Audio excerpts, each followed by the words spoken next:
Good morning student. देखो बेटा, जो क्लास 10th है उसमें हमारा 9th chapter heredity and evolution, ठीक है, ये है बायो का लास्ट चैप्टर है। यानी कि 4 चैप्टर हैं, 6, 7th, 8th और 9th, जिसके अंदर 7th हमारा ज़्यादातर मोस्टली डिलीट है और 6th, 9th और 8th जो चैप्टर हैं उसके 8th जो 9th चैप्टर है इसमें इवोल्यूशन वाला टॉपिक जो है वो यहाँ पे डिलीट है।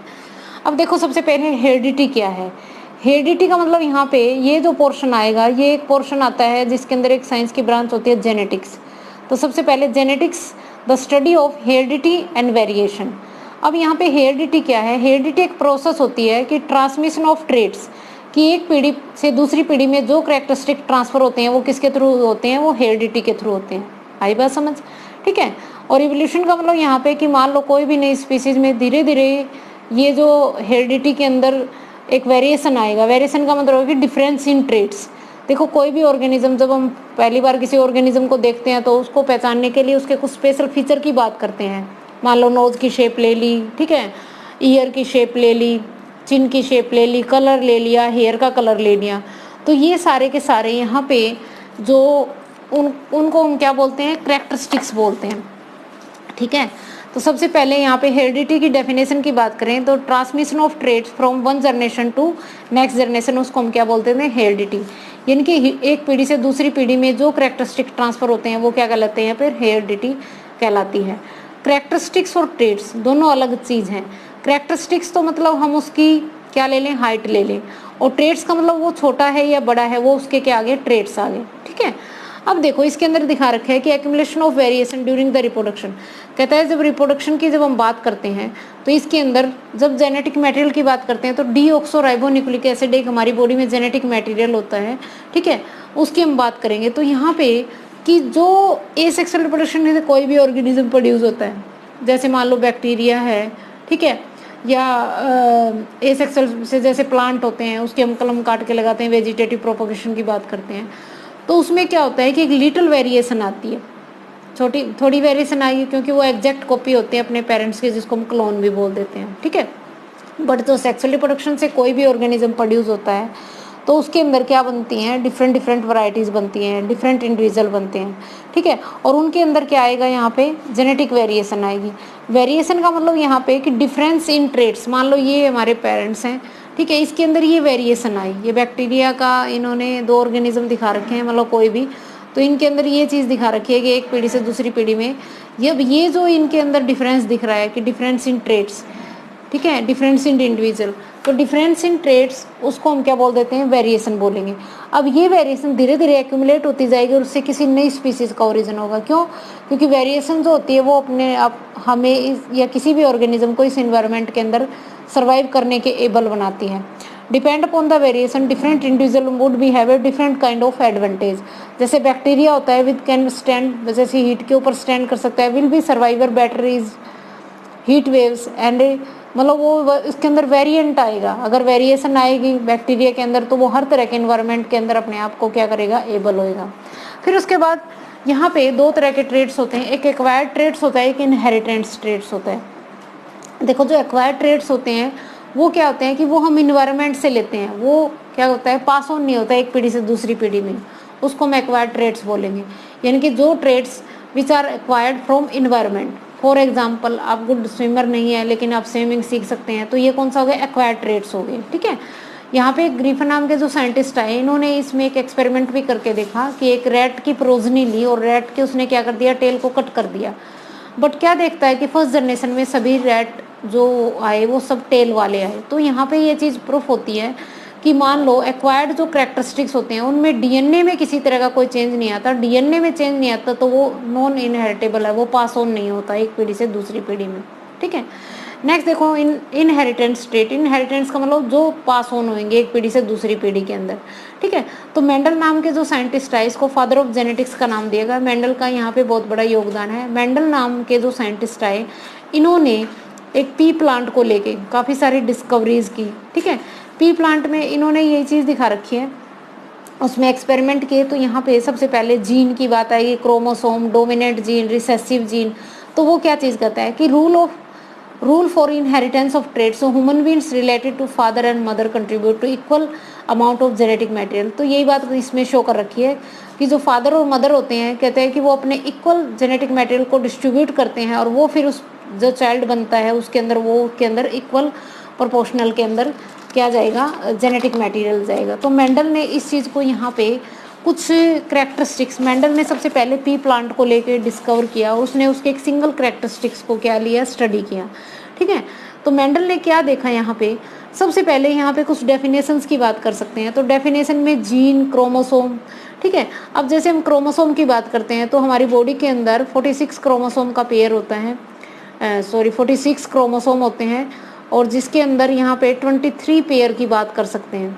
और ये क्रोमोसोम यहाँ पे इस तरह थ्रेड लाइक स्ट्रक्चर होता है और इनके ऊपर ये जीन सिचुएटेड होते हैं, 1000 ऑफ जीन्स प्रेजेंट होते हैं और ये जीन रिस्पॉन्सिबल होते हैं ट्रांसमिशन ऑफ ट्रेड्स के लिए। ठीक है, तो जीन के डेफिनेशन, जीन जो होते हैं वो क्रोमोसोम के ऊपर प्रेजेंट होते हैं और वो क्या करेंगे, एक पीढ़ी से दूसरी पीढ़ी में ट्रांसफर करेंगे।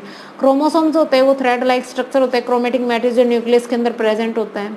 ठीक है, तो मेंडल ने यहाँ पे क्या किया, एक सिंगल कैरेक्टरिस्टिक्स की स्टडी के लिए, जिसको मोनोहाइब्रिड क्रॉस बोलेंगे, inheritance of two generation traits. ठीक है, तो इसने क्या देखा, मेंडल ने पी प्लांट को लिया। पी प्लांट को क्यों लिया, एक तो इसका लाइफ स्पेन छोटा होता है, उसके अंदर उसकी आप काफ़ी सारे कैरेक्टरिस्टिक्स को देख सकते हैं, जैसे उसकी हाइट ले ली हमने, उसके सीड भी लेंगे, जैसे डाइब्रिड उसका फ्लावर लिया। ठीक है, उसकी प्रोजनी हम इजीली मिल सकते हैं, उसको कैलकुलेट कर सकते हैं, शॉर्ट प्रोजनी होती है, क्रॉस पोलिनेशन करवा सकते हैं, सेल्फ पोलिनेशन करवा सकते हैं। तो वो इजीली एक जो प्लांट होता है उसमें इजीली हम उनको क्या कर सकते हैं, डायग्नोज कर सकते हैं। ठीक है, तो इसके अंदर मेंडल ने क्या किया, पी प्लांट लिया और पी प्लांट के अंदर उसने एक पेरेंट्स लिए। ठीक है, इसको मोनोहाइब्रिड क्रॉस बोलेंगे। पेरेंट्स में उसने क्या लिया, डबल टी और यहाँ पे छोटा टी और बड़ा टी। तो यहाँ पे देखो, ये जो है ये टाल प्लांट है, इनके एक प्लांट है जिसके एक टाल है और एक यहाँ पे क्या है, ड्वार्फ प्लांट है। ठीक है, ये हमारे क्या है, पेरेंट्स हैं। अब क्या देखा उसने कि इसके अंदर सबसे पहले जब हम गैमेट्स बनाते हैं तो गैमेट्स के अंदर हम इन दोनों को अलग अलग इस तरह से शो करेंगे। आई बात समझ? ठीक है, ये हमारे क्या बन गए, गैमेट्स बन गए। फिर हम किनकी क्या करवाते हैं, F1 जर्नेशन करवाते हैं। तो F1 जर्नेशन में उसने क्या देखा, इस टी की इस टी के साथ बड़ा टी छोटा टी आ जाएगा, फिर इस टी की इस टी के साथ बड़ा टी और छोटा टी आ जाएगा, फिर इस टी की इसके साथ बड़ा टी और छोटा टी आ जाएगा, और इस टी के इसके साथ और बड़ा टी और छोटा टी। तो क्या देखता है कि सारे के सारे आल टाल प्लांट्स, ठीक है, वो टाल प्लांट्स क्यों आए, कहते हैं कि देखो जीन और क्रोमोसोम की बात करें तो उसमें दो तरह के फैक्टर की बात करते हैं। जो मेंडल था उसको ये नहीं पता था कि ये जो कैरेक्टरिस्टिक ट्रांसफर हो रहे हैं वो जीन के थ्रू हो रहे हैं, उसने सिर्फ उसको नाम दिया था factor. Factor is the responsible transmission of traits. ठीक है, अब यहाँ पे ये जो टी है ये अपने आप में एक डोमिनेंट ट्रेड्स है, यानी कि जो कैरेक्टरिस्टिक्स आपके पेरेंट्स से किसी प्रोजनी के अंदर शो हो रहे हैं, आपके अंदर शो हो रहे हैं, वो हमारे क्या होते हैं, डोमिनेंट जीन होते हैं, जो अपने आप को एक्सप्रेस करेंगे F1 जर्नेशन में।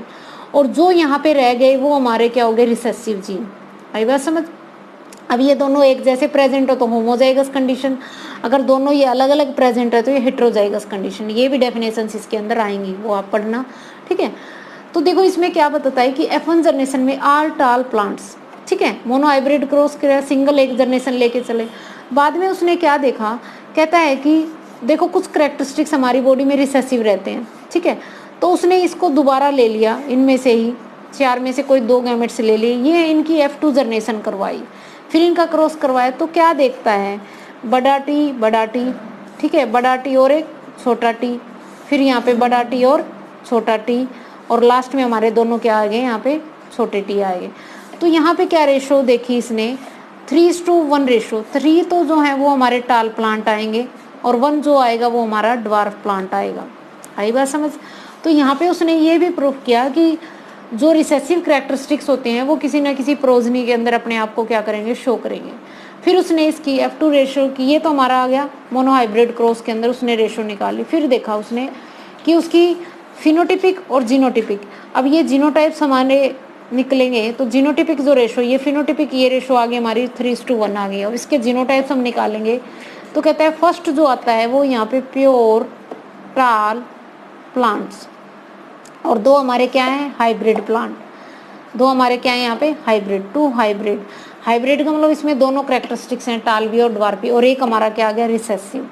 आई बात समझ, एक हमारा क्या आ गया ड्वार्फ प्लांट। ये तो यहाँ पे ये रेशो आएगी 1:2:1 रेशो आ जाएगी, ठीक है। तो इसमें यही चीज़ इसने शो कर रखी है इसके अंदर कि पहले उनकी सेल्फ पोलिनेशन करवाई तो ये प्रोजनी आई सेकंड के अंदर, तो यहाँ पे उसने सिंगल कैरेक्टरिस्टिक्स को लेके यहाँ पे स्टडी की और ये जो आएगा ये मोनो हाइब्रिड क्रॉस आएगा। आई बात समझ।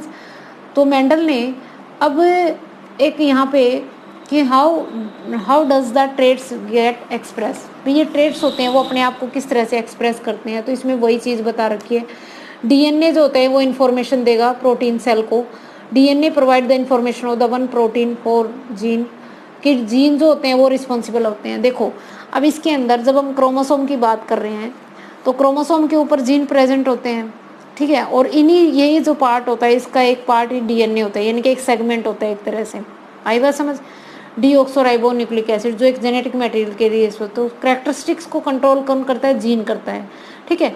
स्पेसिफिक जो चीज़ उसको चाहिएगी, ठीक है, उसके लिए जैसे मान लो इन्होंने एग्जांपल बता दिया कि plant hormones have been trigger the growth के लिए, तो depend upon the amount of hormones जितना बनेगा, अगर will be depend upon the efficiency of this process of making, तो एंजाइम जो इम्पोर्टेंट रोल प्ले करेगा इसको बनाने के लिए, ठीक है। लॉट ऑफ एंजाइम्स मेड होएगा अगर जीन उसको क्या करेगा, पूरी की पूरी इन्फॉर्मेशन सही देगा।